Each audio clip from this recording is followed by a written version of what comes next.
What's up, everybody? Welcome back to Pens and Tea. My name is Carrie, and today we're going to be continuing on the top 5 list, because why not? You guys love it, I love it, the YouTube algorithm loves it, and we all need to feed the beast.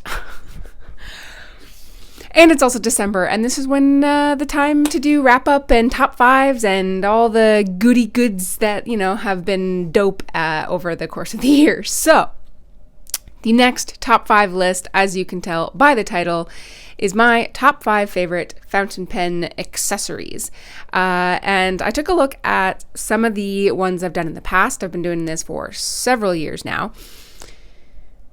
And some of them have actually changed. Oh my goodness. Yeah, some of them have actually changed. Some of them have stayed the same. And some of them that were in my top 5 have now moved down to the honorable mention. So, without any further ado, let's get into it. One that stays the same pretty much every single year, but also changes multiple times throughout the year, is my journal.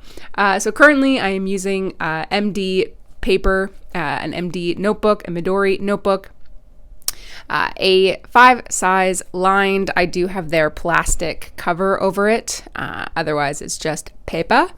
I've done a full review on all of these except for one, and you'll know why when you see it. So do check out the channel if you want to see more details. So obviously my journal changes throughout the year. Once I fill one up, I move on to a different one. And to my knowledge, and looking at all of my old journals over there, which, by the way, I've also done a review of all the old journals telling you which paper is worth it, which one's not. I did that a few days ago, actually. I have never used the same notebook twice in a row, and very rarely have I used the same notebook ever. So the notebook itself changes, but the journaling does not. This is incredibly helpful for my mental health. I don't necessarily do it every single day now like I used to, but several times a week, sometimes every day. It just kind of depends on what I have to talk about. So my journal is a necessity, an absolute necessity. I prefer the A5 size. I have used a couple that aren't, but the A5 is really where my heart's at. I prefer lined, or at the very least blank pages with a lined insert behind it. So journal, staple, will always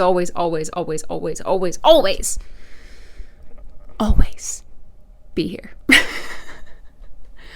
Okay, so now that we've got the journal out of the way, what is next? Well, let me start with the thing then that is not something that I've reviewed before.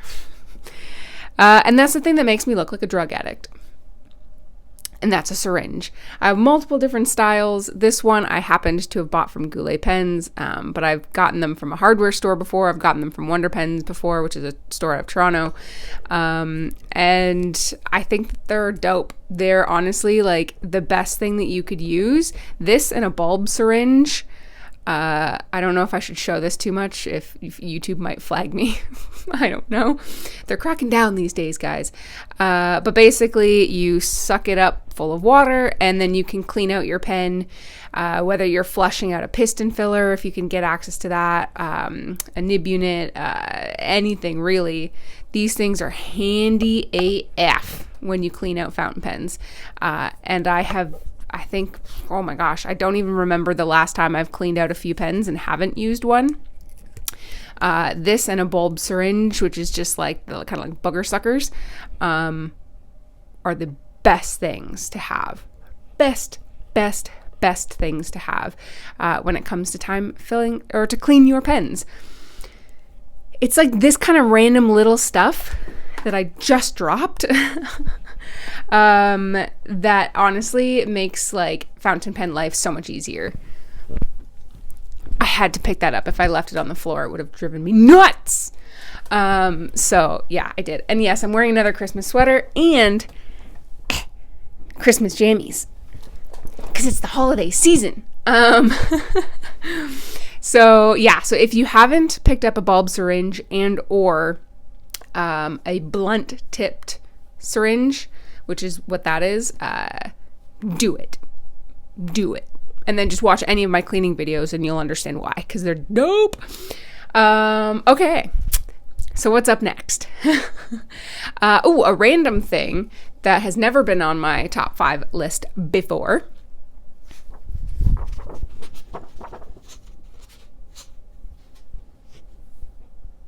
Is a tiny piece of paper. It actually is a blotting paper. So you can see there's tons of ink all over it, little dots. It's just a single sheet of blotting paper. And why is this so stinking handy? Well, because, as I mentioned as my number 1, my journal. Sometimes I gotta go in a hurry. I'll be journaling, even though I like to try and carve out specific time to do it. Sometimes I can't. So I will throw this piece of blotting paper into wherever I was just writing, close the book, and carry on with my day. And as you can tell, I've had to do it a lot. So rather than just leaving my journal open, chilling, having a good time, where my cat could potentially step all over it and get ink on her paws, which thankfully has never happened, but is for whatever reason a terrifying nightmare for me. I just use an entire sheet of blotting paper, and it is the handiest flipping thing. It's also handy when you get to like the last line or two and you just really want to flip the paper, but you can't yet, especially because I really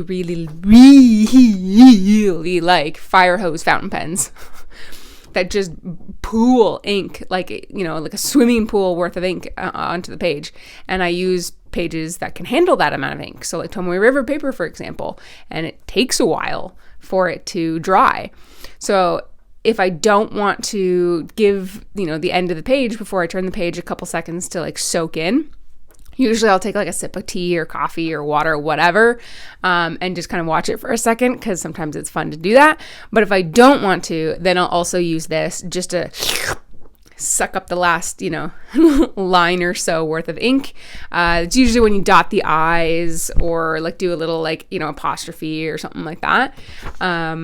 That takes a while to dry. And so I'll just like kind of smoosh it and then turn the page. So that is actually the handiest thing. Like, it's so random. It's literally a sheet of paper. Like, what kind of accessory is that? But it's a game changer for me. I absolutely love it. I have a couple other sheets that, to be fair, I'll probably never use. They're meant to actually be cut up and then put into something else that is going to be mentioned later. But it's the best. It really is the best. And it goes hand in hand with my journal. So two accessories there for you. So yeah, if you haven't had a sheet of blotting paper and you are a journaler, 10 out of 10, recommend. Okay, so that's 3 things. Now we need to move on. And we're going to move on to something relatively new. I've had this now for only 3 months,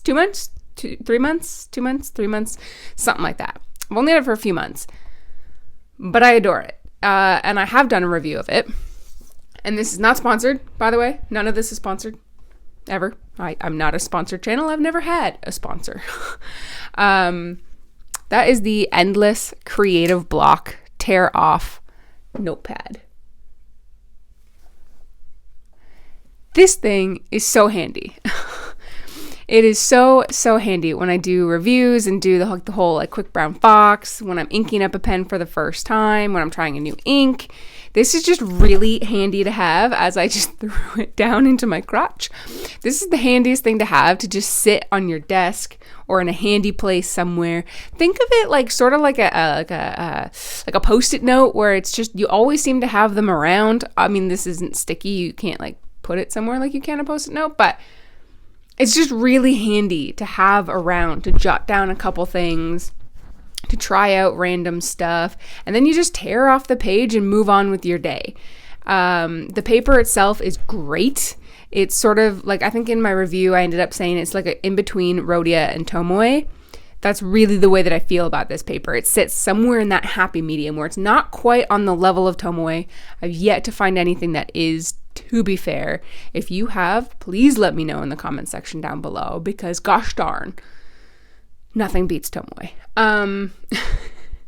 But I don't totally love Rhodia paper either. The coating on it kind of bothers me a little bit. And this is a happy medium in between.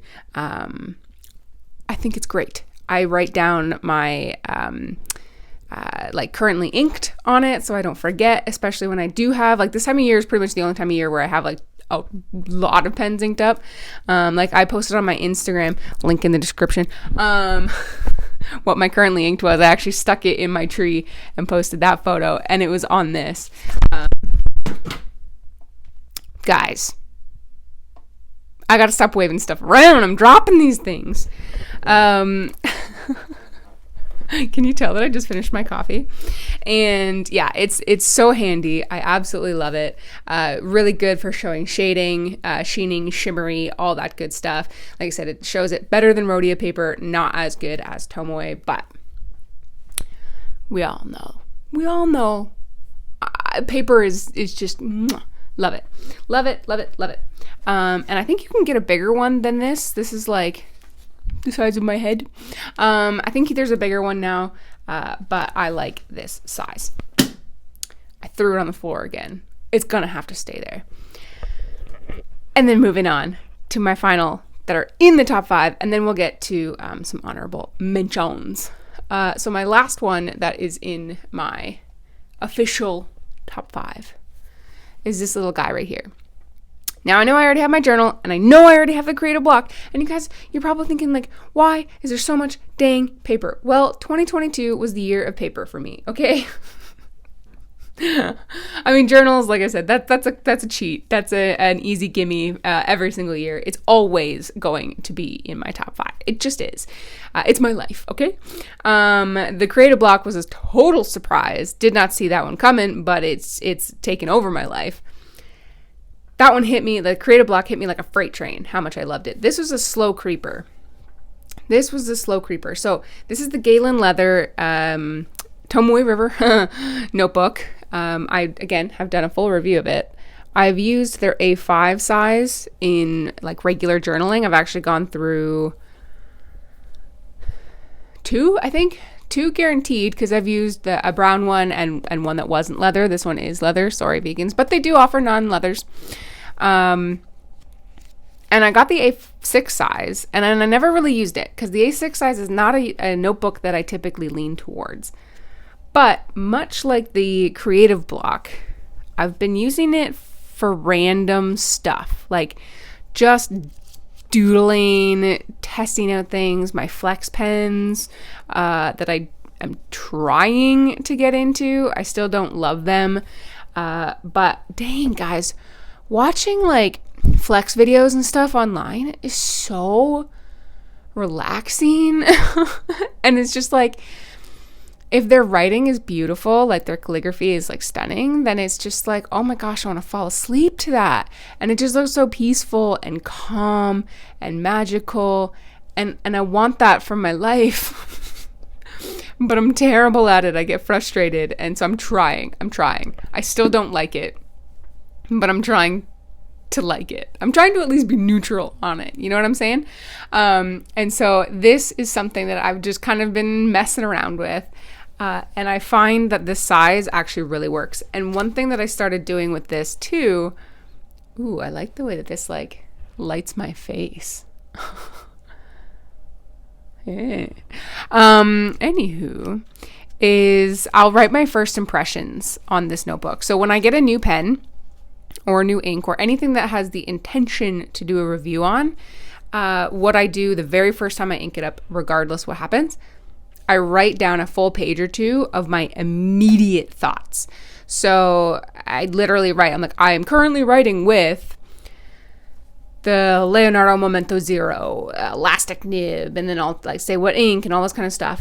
And then I'll say immediately, like, is this smooth? Is it not smooth? And I like that this is Tomoe River paper because it is the paper that will give the pen and ink its best chance to be amazing. Whereas other papers that are a little bit more absorbent will be a little more toothy for the nib. It will be potentially showing how like a little bit drier because it's going to absorb that ink more than a Tomoe River paper. So this really does give the pen and ink its best chance to be my first impression, so that if I use it in a different context, I'm not like, oh, that's disappointing. Because if I have a good impression with this and I carry it over to another paper and then I have that sort of like, oh, well, okay, then I know for sure it's the paper and not the pen or ink. And that's been the handiest thing. Now, does it have to be this in particular? No.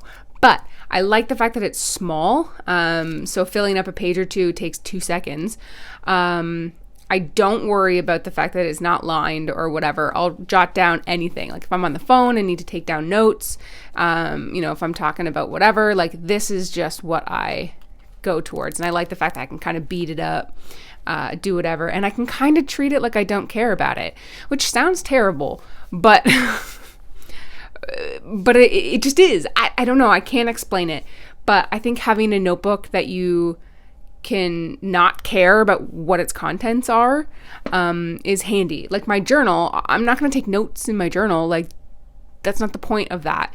I want every page to be an actual journal entry. Whereas like, this one is literally, okay, my thoughts on, oddly enough, a laminated pen, and then ink swabs like on the next page just for funsies. Let's go to another random one here.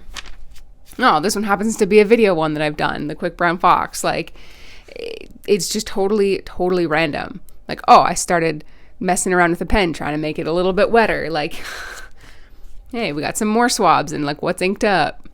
So like, I don't care about what's in this notebook.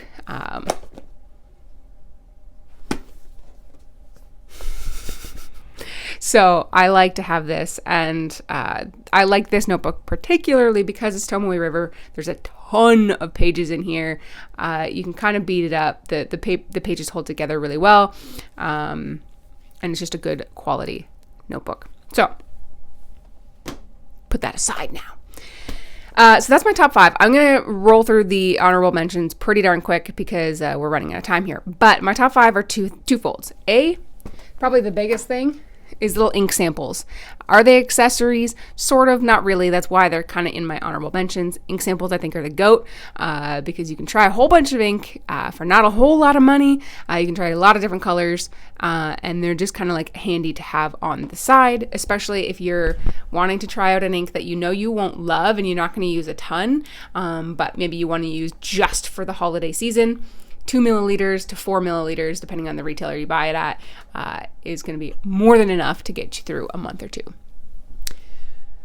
And then the last honorable mention used to be in my top 5s, and that's an actual ink blotter. So you'll see here, this one's a J.Herbin one. It's the exact same thing as the sheet of paper that I showed you, except it's cut up and it's put onto a fancy roller. The reason why this is now in my honorable mention is because I don't really use it that much now that I have that sheet that I just keep almost like a bookmark in my journal. This is what I used to use for the last sentence or two. If I wanted to close it, you just go zoop, and it's super cute, and it sits on your desk, and it looks adorable and fancy, and makes me feel like I'm, one of those people that writes with quills and stuff, like putting, my ledgers together for business, and smoking a pipe and all this kind of stuff. But I don't really use it that much anymore. And that is why it has now moved to an honorable mention. So if you don't want to have a full sheet just chilling in your journal, and you want to use it across the board on like many different things, then this is probably going to be handier to have than just a single sheet chilling in one notebook. But for me, the notebook works better. So those are my top 5s. I know I kind of squeezed in 2 with this one, with the ink syringe and bulb syringe, but I figured it's a syringe. They both kind of count. It's cheating, but whatever. So those are my top 5. Let me know in the comment section down below if A, you've used anything in my top 5 and whether you like it or not. And B, what are your top 5 and or just favorite accessory? 1, because I want to know what new stuff I need to pick up. And 2, it's always funny to hear other people's favorites because everyone lives different lives. What? All right. I'm going to wrap it up because this is a 20-minute video and it wasn't supposed to be a 20-minute video. So hit the like button if you like this video. Hit the subscribe if you want to see more like it every Monday and Friday, and the occasional Q&A. Obviously, the month of December, every Monday through Friday. Check out the description down below if you wanted to hit up my Patreon account and help support me and what I do here. And as always, I'll see you next time. Bye. What's up, everybody? Welcome back to Pens and Tea. Just kidding, that's the beginning. It is time for our Patreon crew shout out. This was filmed as of December 1st, so if you don't see your name, don't fret. I will update it as soon as I possibly can. My two ultimate humans, Daniel Rodney and Comp Dave, and all my VIPs, Susan, McCall Bennett Lawrence, Karen Epstein, Gretchen Peters, Carol Lowry, Michael Simon, Subi1 Kenobi, Catherine Molina, Waylay Chang, Brian Law, Bill Pemberton, Lucas Bell, Robert Myers, Marissa Calvo, Eric Lineman, Stephen Baldwin, DigitalTent.tech, Bobby A. Bailey, Bass, Joan Worthman, Luna Wolf Games, Aaron C., and Glenn Kelly. You guys make it super, super, super possible for me to keep making these videos. No matter what tier you're in, I thank you for supporting me on Patreon, especially those of you who've been with me since the beginning. You mean more to me than you could possibly ever know. And as always, I'll see you guys next time. Bye.